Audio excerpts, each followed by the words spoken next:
Debe ser así, debe ser así. Es bastante sagrada la siesta en esta provincia, eso es verdad, y nosotros intentamos básicamente que no duerman. Bien. Bueno, ya Fortunato, ¿cómo? entramos en el tema. Sí, Entramos en el tema, sagrado, santo. ¿Es lo mismo, no es lo mismo? Listo. viene por ahí.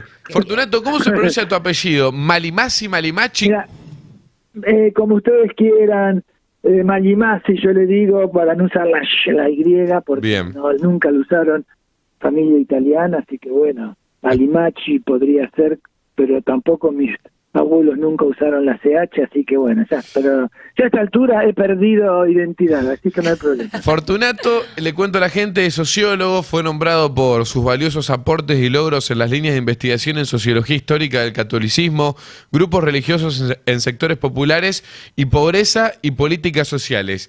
Fortunato, vamos a intentar poner un poco en contexto por qué te llamamos, por qué nos pusimos en contacto con vos. Vos sabés que los otros días... aquí en la mesa de Santa Siesta, en los arranques que por lo general charlamos un poco de las dudas que tenemos, de las cosas que no sabemos y ahí van naciendo algunos especialistas que pueden colaborar para aportarnos un poquito más de conocimiento a nosotros, pero también principalmente a la audiencia, y empezamos a hablar de las distintas religiones. Empezamos a hablar del conocimiento que tenemos sobre las distintas religiones. Nos dimos cuenta que no tenemos en claro qué es ser ateo, nos dimos cuenta que tan en claro la gente no tiene que ser agnóstico, nos dimos cuenta que no sabemos cuáles son las primeras o las tres religiones con más fieles, si es que así se dice, porque tampoco tenemos un vocabulario, tenemos una caja léxica del vocabulario correspondiente para estos temas. Por eso, para sacarnos un montonazo de dudas, te llamamos. Prejuicios. Y de prejuicios, con todo esto, Fortunato, decidimos tenerte, bueno, por todo lo que recién mencionábamos. Para arrancar esta charla, mi consulta es, ¿cuántas, obviamente no para enumerarla de a una, ¿no?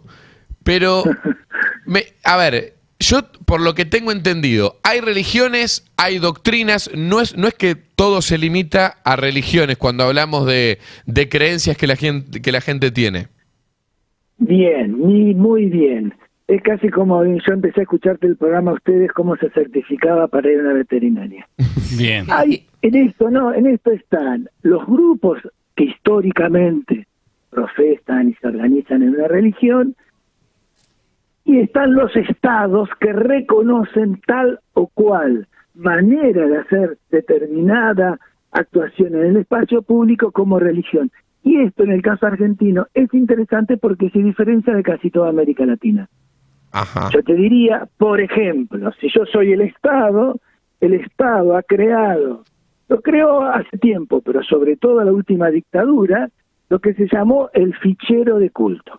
Entonces la palabra que se usó, y el ministerio se llamó Relaciones Exteriores y Culto. ¿Por qué están Relaciones Exteriores? Bueno, uno podría dedicarse varios programas a entender cómo el Estado argentino, desde su fundación, desde su constitución, ha entendido el fenómeno religioso y los conflictos que hubo.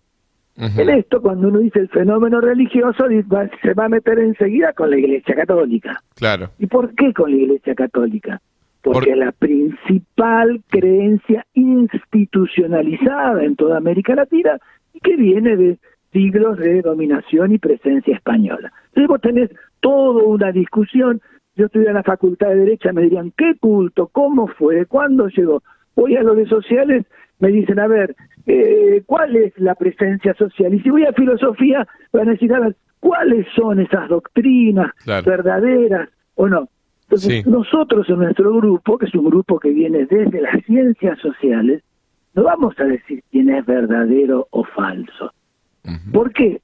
Porque no es la manera en que comprendemos nuestra sociedad. Claro. Fíjate vos, no lo decíamos para la política, hoy casi no lo podíamos decir para el género, y así sucesivamente.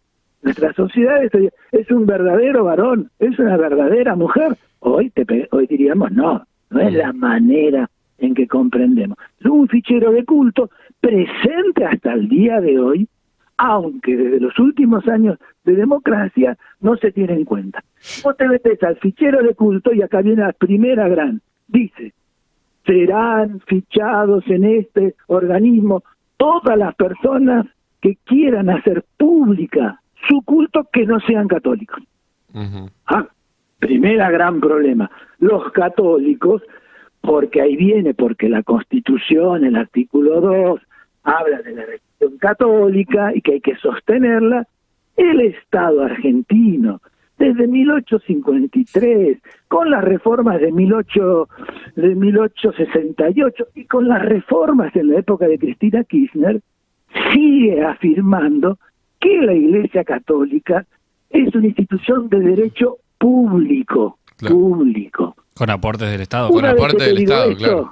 Por eso se habló tanto de separar, Estado. por eso se habló tanto, incluso hasta de un color de pañuelo. Después se podrá estar de acuerdo, ¿no? Señor, Que se pedía que se separe la Iglesia del Estado. ahí está. Es un tema aquí, no es en el Uruguay, no es en otros países. ¿Esto por qué es importante? Porque muchas veces la manera en que uno cree, lo que cree es verdadero, lo que es falso, lo que es secta, lo que es, y alguien lo dijo por ahí también, estigma, tiene que ver muchas veces sobre lo que el Estado durante décadas y décadas ha proclamado. Si a la religión católica tiene privilegios, o sea, los obispos le pagan un salario, son los que pueden entrar a las cárceles, todas las Fuerzas Armadas tienen un capellán solamente de la Iglesia Católica. Esto es importante. Ahora, los que investigamos decimos, no, tampoco es solo eso. Y ahí empezamos a ver, y fíjate vos, que en la Argentina se preguntó muchos años sobre la religión. Sí. Y como daba mayoritariamente católicos, y después desde el año 60 se dejó de preguntar. ¿Pero por qué? ¿Por qué no se preguntó más? Ahí está, muy buena pregunta. ¿A qué se deberá? Entonces, uno empieza a encontrar, cuando investiga, distintas. ¿Y por qué? Y porque los católicos, como ya empezaban a bajar, la Iglesia Católica, que en esa época, y después del golpe del año 55, tuvo una presencia muy fuerte a nivel del Estado y a nivel de la sociedad política, no gustó, no le gustaba que se siga preguntando. Otros dirán, si vos te vas para otro lado, y había un sector de la sociedad argentina que no le gustaba, por ejemplo, identificarse como protestante o como judío, porque hay una cultura que enseguida le iba a estigmatizar. Claro. Imagínate hoy. Pero bueno, para ver temas que están dando vueltas, ¿y qué se hizo? Desde el año 60, la última vez que se preguntó, decía 90%. Claro. Hasta que el CONICET y nuestras universidades públicas, en el año 2008, volvimos a hacer la primera encuesta sistemática sobre en qué creen todas las personas que viven en Argentina.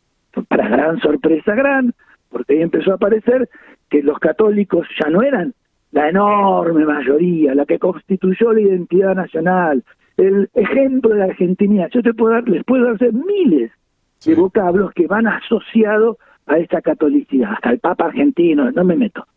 ¿A qué voy? En el año 2008 nos dio 76%, lo volvimos a hacer, como dicen en todos los espacios académicos y científicos, a los 10 años, en 2019, y ahí nos dio que eran 62%. Claro. Bueno, ¿qué está pasando? Entonces, en ese momento, también la institución católica empezó a cambiar su discurso. Ya no podía decir, somos la gran mayoría de los argentinos, y por eso hay que le paguen a los obispos, y hagamos los actos, y hagamos los tedeum. No, y acá, ¿qué quiere decir con esto? Que la manera en que uno va a entender y analizar empieza a tener un pedazo político, un pedazo cultural, un pedazo económico, y ni te cuento en el vínculo con las organizaciones sociales y los partidos políticos. Fortunato, sí.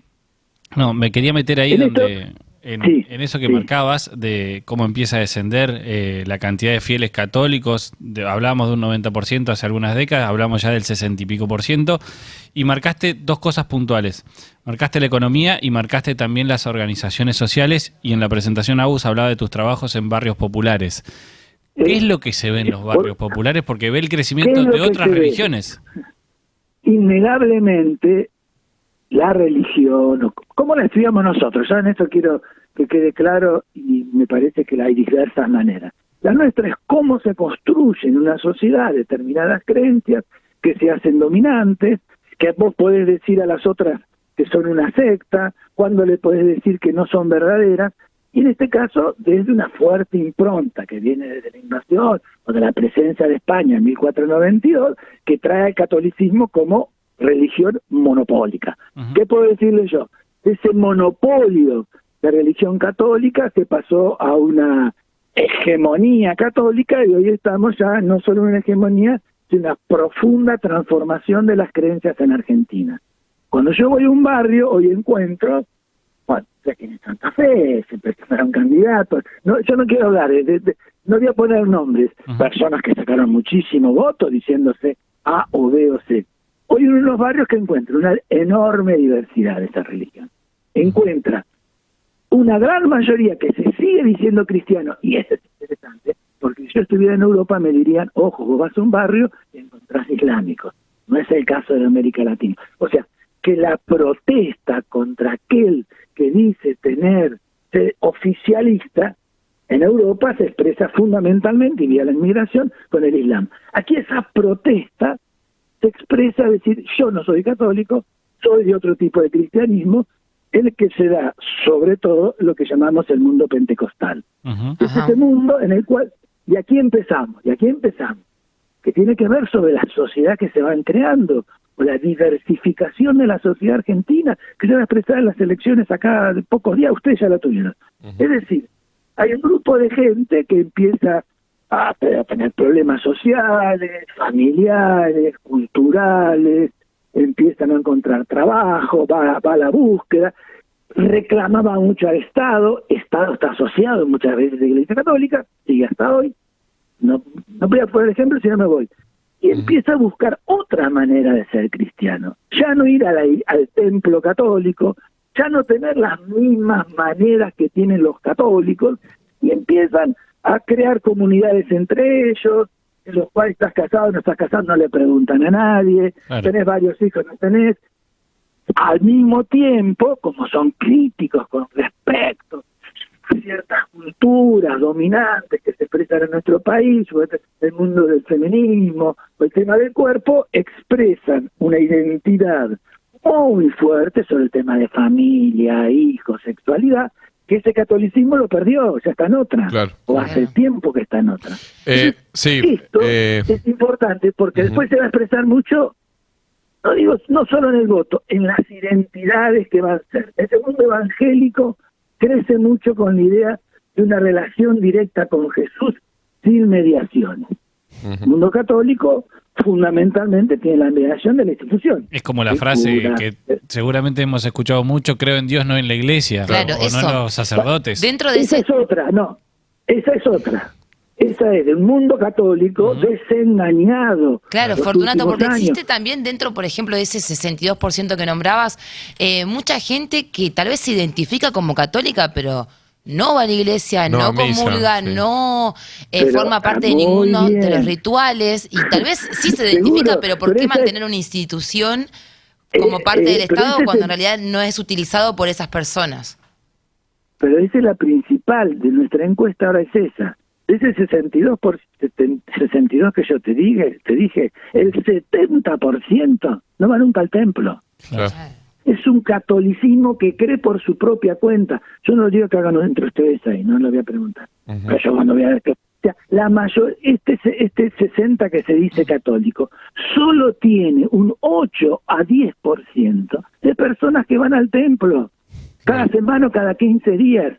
Ahora, ese mundo evangélico que hoy es 15% en toda la Argentina, pasó del 11 al 15, y en algunas zonas como la de ustedes más, va al templo de ese 15%, el 10% va continuamente al templo. Sí, acá los grandes números.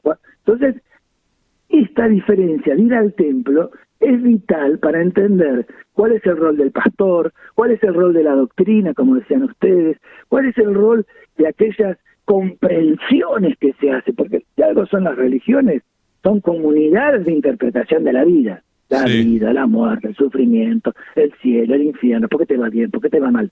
Y en esas interpretaciones, en muchos de ese mundo evangélico, está el mérito.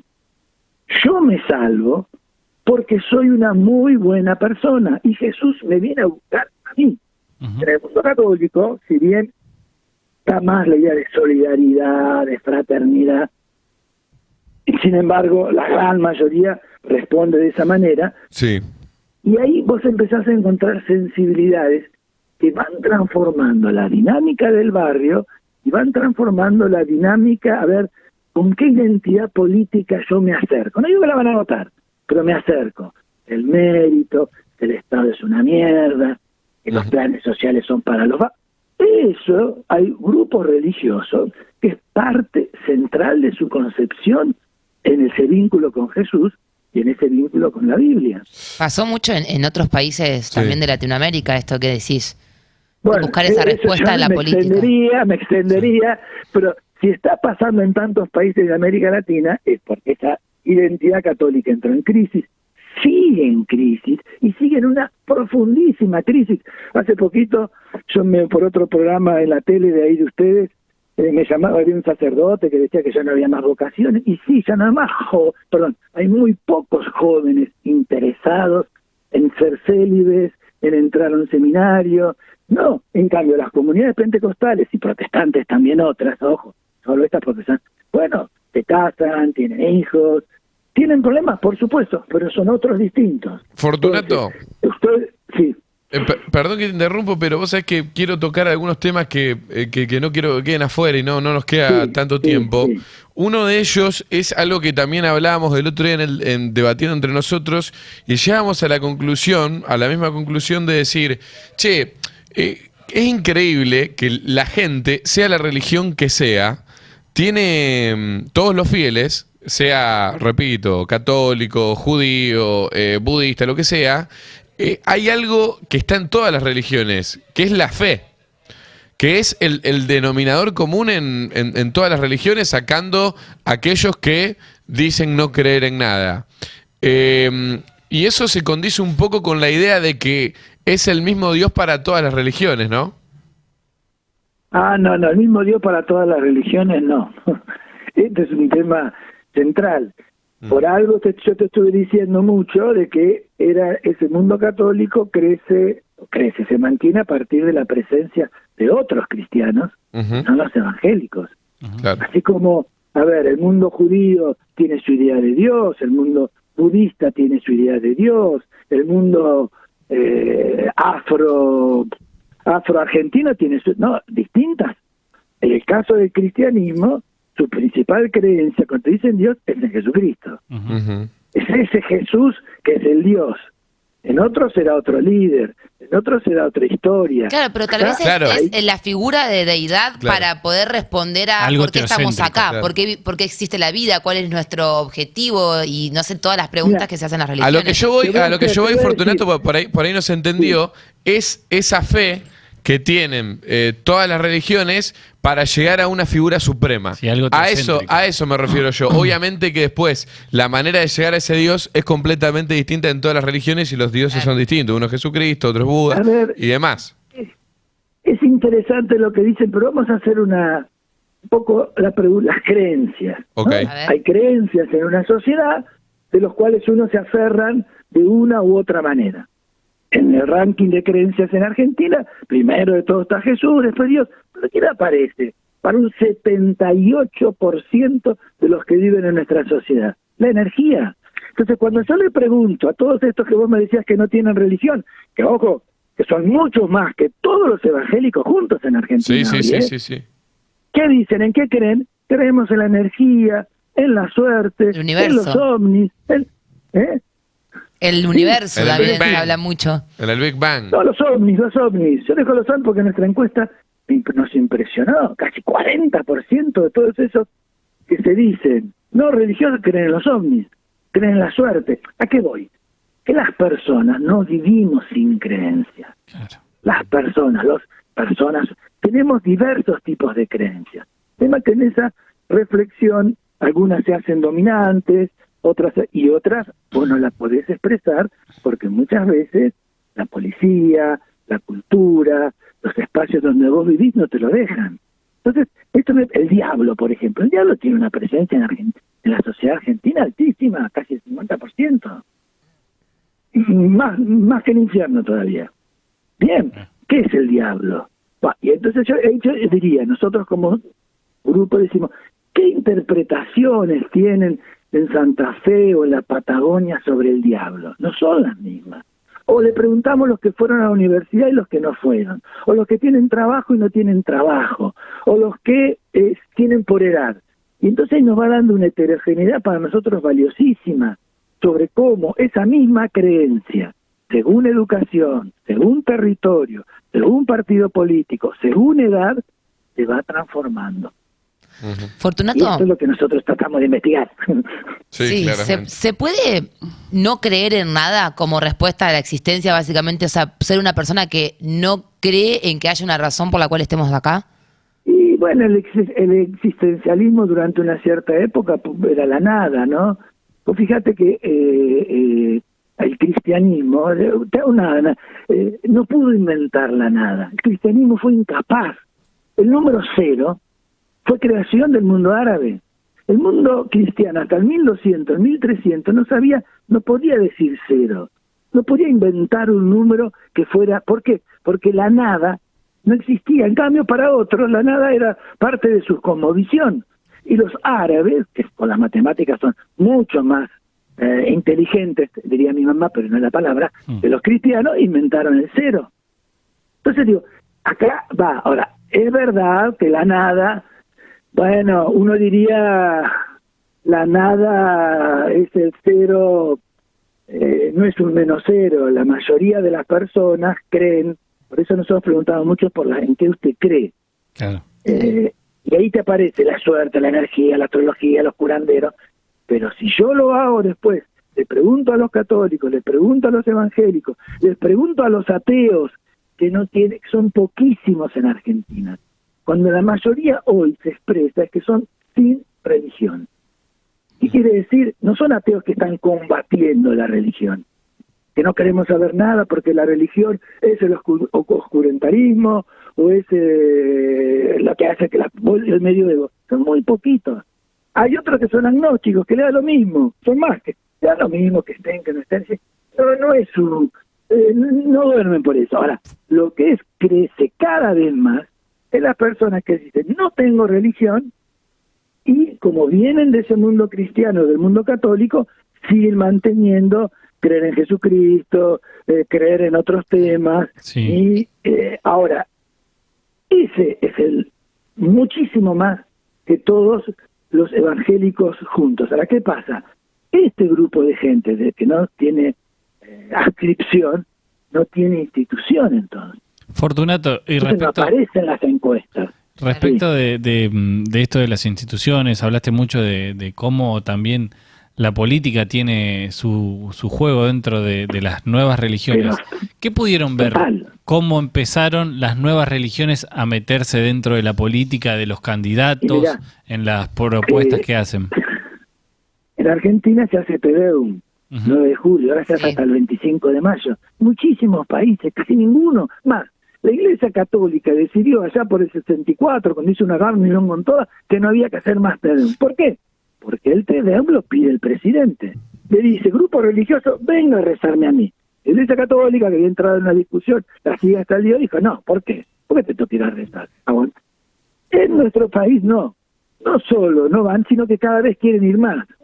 Entonces, una experiencia que era solo católica, cuando el presidente Kirchner a ver, ¿qué palabras usar? Toma diferencias del arzobispo de la ciudad de Buenos Aires, en aquella época llamado Bergoglio, que dice, no vamos a hacer más el Te Deum en la ciudad de Buenos Aires, lo vamos a hacer por distintos lugares, y ya no va a ser solo católico, sino empezamos a llamar a los otros grupos religiosos. Entonces, desde esa época, después, que se hace para el 9 de julio, 25 de mayo, entonces van representantes del mundo judío, representantes del mundo islámico, representantes del mundo evangélico y representantes del mundo católico. Claro. Entonces ahí vos tenés, en otros países, usted en Bélgica, por ejemplo, Bélgica, ya en su constitución dice que las creencias, y le agrego la palabra convicciones, pueden ser liberales, pueden ser cristianas o pueden ser socialistas. ¿Y qué hace? Los agrupa, suponte. Vos podrías decir, ¿por qué la masonería no es invitada a un Te Deum en Argentina? han organizado, son personas serias, son personas inteligentes, son personas valiosas, tienen diversos espacios. Sí. Y sin embargo, esto es lo que te digo yo, hay ciertas situaciones que a muchas personas no se les cruza por la cabeza, pero no porque la cultura dominante y la que vienen haciendo de años, de décadas o de siglos, no apareció, entonces no se le ocurre eso. Y si yo me pusiera para terminar y viendo Santa Fe, yo podría ir viendo cómo en Santa Fe algunos candidatos aparecieron votados mucho, otros aparecen cada vez más buscando ese mundo evangélico, otros están muy, muy cercanos al mundo católico parroquial, pero ya te digo, ese parroquial es el 10 o el 12%, el 60% está afuera de las parroquias. Y termino, cada vez más, yo no conozco Santa Fe, pero sí toda la provincia de Buenos Aires, han empezado a hacer direcciones de culto. Cada municipio, yo no sé si Rosario o Santa Fe tiene, ha creado, pregunten, una dirección de culto. El intendente dice, dándose cuenta, y vuelvo a tu primera pregunta, ¿qué en los barrios? Pero no solo en los barrios, hay más militancia religiosa que política partidaria. Esto sí es el 2023 en nuestro país y en América Latina y a nivel global. ¿Cómo? Estamos en el 2023 y hay más militancia de grupos religiosos que de partidos políticos. Para la próxima charla, ese es el tema central, entender qué es lo que está pasando. Qué bien. Fortunato, muchísimas gracias, muy claro en todos sus conceptos, linda charla. Agradecerle por su tiempo, realmente, viste, surgen charlas en esta mesa y necesitamos especialistas en el tema para poder tener un poquito más de conocimiento al respecto. Y así la gente hace una siesta tranquila, sagrada, santa, profana, no importa. No vi el mensajero todavía, pero debe estar explotado. Exactamente. Hay de todo en el mensajero, porque obviamente estamos hablando de cuestiones que para muchas personas son muy sensibles, tienen que ver con la fe, con las creencias, y bueno, siempre va a haber de todo. Lo que acabas de decir es fundamental. Recibo de mis colegas de España, entre otras cosas, muy preocupados porque no saben cómo hablar de estos temas a cada vez más sectores sociales preocupados por las creencias, por la muerte, por la vida. Es importantísimo, lo que les digo. Tiene mucho que ver con lo político y con la economía. Pero bueno, para la próxima siesta. Fortunato, un fuerte abrazo para vos. Gracias, un abrazo, chao. Fortunato Malimasi pasó por Santa Siesta, es sociólogo, fue nombrado por sus valiosos aportes y logros en las líneas de investigación en sociología histórica de catolicismo, grupos religiosos en sectores populares y pobreza y políticas sociales. Bueno, un poquito de todo. Hemos charlado con Fortunato Malimasi. ¿Lo podemos llamar en 5 minutos y seguimos? Seguimos fuera de aire. Seguimos fuera de aire nosotros. A mí me quedaron un par de preguntas, chicos. Sí, no, quedaron realmente varias preguntas. A la gente que mandó mensajes, esto que decíamos recién, hay de todo, literalmente hay de todo tipo de mensajes. Es lógico. Pero bueno, gracias, porque está justamente, creo que era lo que planteaba también Fortunato, el hecho de poder tener esta gran variedad de pensamientos y que todo también esté estudiado y esté bajo un ojo crítico.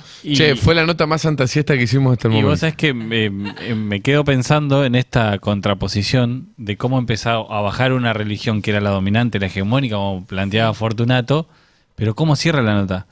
Que hay más militancia religiosa, tal vez de otras religiones,